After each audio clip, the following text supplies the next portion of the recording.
Beijing is uncomparable to what it was 10 years ago and before. It's a very modern, world-class city.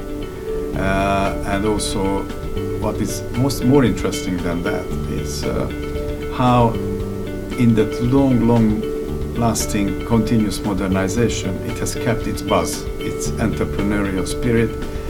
People are busy, they want to do things better, they want to grow, everybody has an idea, everybody wants to achieve something.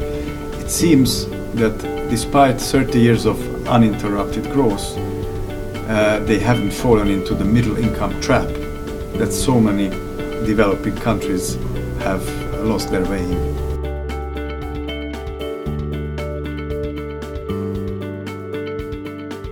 China has very successfully covered the last 40 years, emerging to be the second largest economy in the world and keep going. From the outside world and with a historic perspective, it looks like they are actually building China with socialist characteristics. And it's the 5,000-year-old China which is now, in a way, regaining its place in the global economy and geopolitics.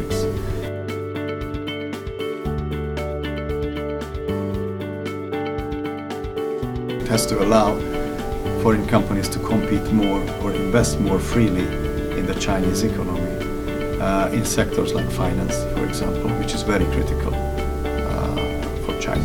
I understand that, very strategic. Or services, healthcare, for example.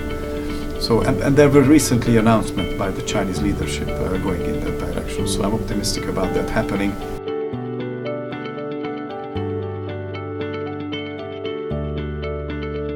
China has become one of the two most important players in the global economy, the United States and China.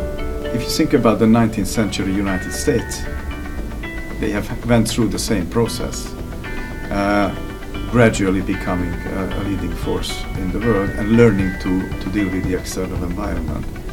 So it's a process that the other sides have the wisdom to accommodate China and to make it a win-win situation as opposed to a zero-sum game, because in a zero-sum game ultimately maybe everybody will lose.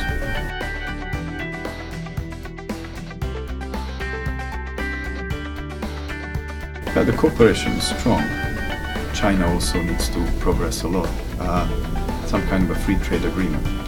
But the fact that Europe and China are now the two flag carriers in maintaining the global trading system and developing it and progressing it.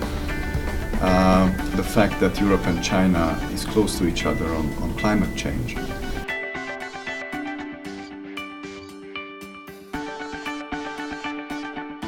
I'm very sorry for what is happening, but the trick is once it happens, it's very difficult to turn it back.